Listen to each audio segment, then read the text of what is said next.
Nah, ada wujud, ada raga. Sementara Tuhan adalah maha suci. Nah, raga manusia atau raga makhluk tidak suci.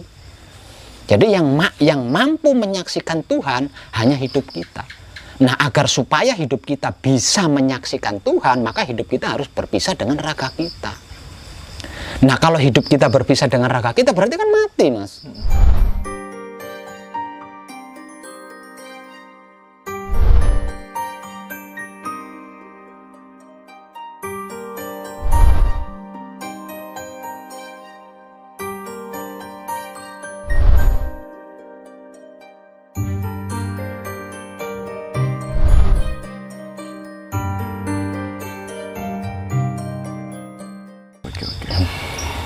Ini ada quote yang menarik ini.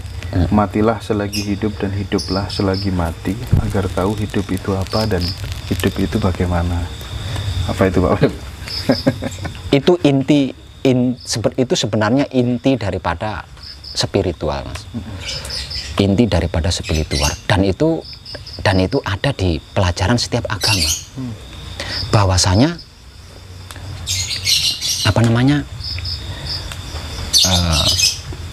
kalau bahasa agamanya gini katanya, tidaklah sah ibadahmu jika belum menyaksikan yang engkau ibadahi. Seperti itu. Itu kalau bahasa agamanya. Nah, itu kalau harus direalkan, Mas, saya rasa itu logika, Mas, masuk akal. Gimana itu, Pak? Bagaimana mungkin kan kita memuja, memuji, menyembah sesuatu yang kita tidak pernah tahu. Betul. Atau itu. Nah, terus untuk menyaksikan yang selama ini akrab disebut sebagai Tuhan, ya. Iya. Yang selama ini akrab disebut sebagai Tuhan.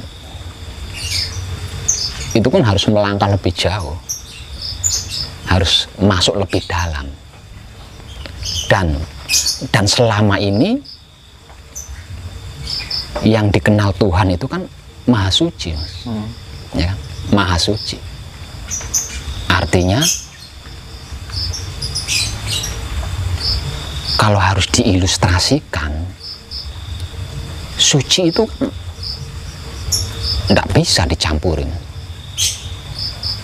Dicampuri dengan apapun itu tidak bisa suci itu. Juga tidak bisa tercampuri oleh apapun. Kalau bisa dicampuri, bisa tercampuri, berarti bukan suci.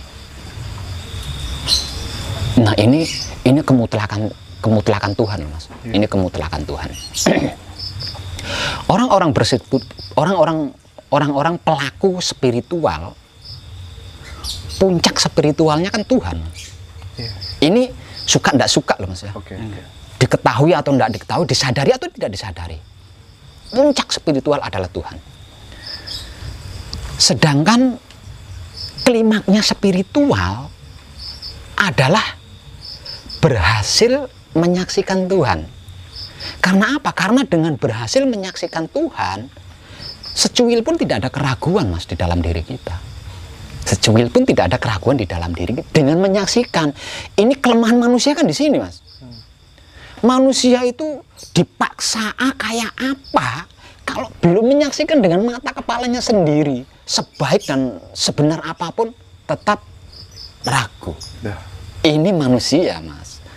Tapi seburuk apapun, sesepele apapun, sejelek apapun, kalau menyaksikan dengan mata kepalanya sendiri, Karena kalau di pengadilan itu yang namanya saksi, dia harus melihat dengan mata kepalanya sendiri, Pak Web. Itu iya juga kan? Iya. Nah, itu artinya, Mas, untuk mengklimakkan spiritual berarti kan kita harus menyaksikan Tuhan. Betul. Sementara kemutlakan Tuhan adalah maha suci. Jangankan kita mengungkap tentang maha, mengungkap suci saja sudah nggak nyanda kan, ini nggak nyanda kan. Bahwa suci itu nggak bisa dicampurin, nggak bisa tercampur. Nah, di sini aja otak kita sudah nggak bisa menjangkau, Mas. Sementara tubuh kita, jasad kita tidak suci. Dengan cara apa? Kalau bukan dengan cara mati. Karena apa? Karena sekotor apapun jasad kita, tubuh kita, raga kita, ada bagian suci di dalam diri kita. Gitu loh. Nah, artinya dengan menggunakan bagian yang suci di dalam diri kita, inilah kita bisa menyaksikan Tuhan. Apakah bagian yang suci di dalam diri kita itu? Hidup kita. Kenapa hidup kita kok disebut suci? Karena hidup kita adalah percikan Tuhan atau ruh Tuhan. Kalau di dalam agama disebutkan, aku ambil sebagian ruhku. Nah, inilah hidup yang ada di dalam diri kita, yang suci, bagian suci di dalam diri kita. Hanya menggunakan hidup untuk agar kita bisa menyaksikan yang disebut Tuhan. Tapi kalau kita menggunakan hidup, berarti hidup kan harus keluar dari raga kita, dari wujud kita. Harus keluar. Karena apa? Karena hidup tidak bisa membawa-bawa raga kita untuk menghadap Tuhan, itu tidak bisa. Karena di dalam sejarah sudah memberitahukan kepada kita. Nabi Musa saja tidak mampu kan ketika menyaksikan Tuhan. Tidak mampu. Karena apa? Karena ada wujud, ada raga. Sementara Tuhan adalah maha suci. Nah, raga manusia atau raga makhluk tidak suci. Jadi yang mampu menyaksikan Tuhan hanya hidup kita. Nah, agar supaya hidup kita bisa menyaksikan Tuhan, maka hidup kita harus berpisah dengan raga kita. Nah, kalau hidup kita berpisah dengan raga kita, berarti kan mati, Mas. Iya kan? Mati. Mati sakjroning urip. Mati. Tapi bukan kematian sia-sia. Kematian yang disengaja.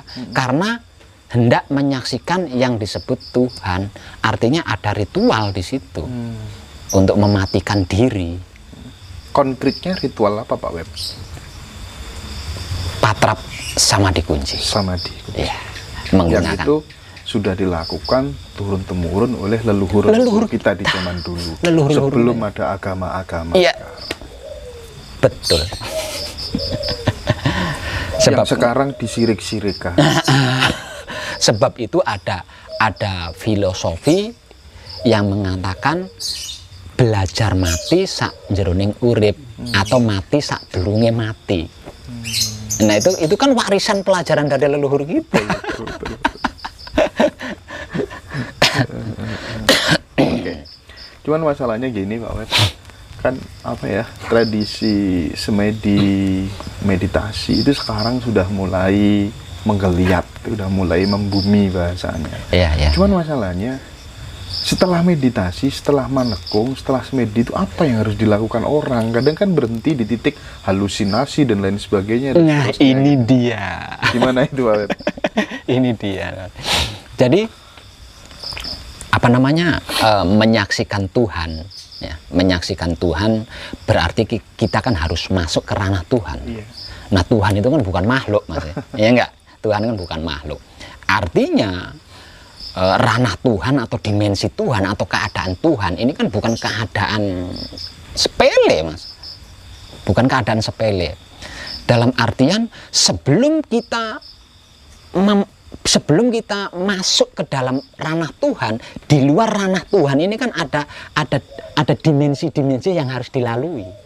Ada dimensi-dimensi yang harus dilalui, dan di setiap dimensinya ini yang bahaya, Mas. Di setiap dimensinya sebelum dimensi Tuhan loh. Ini menggiurkan, Mas. Gitu loh.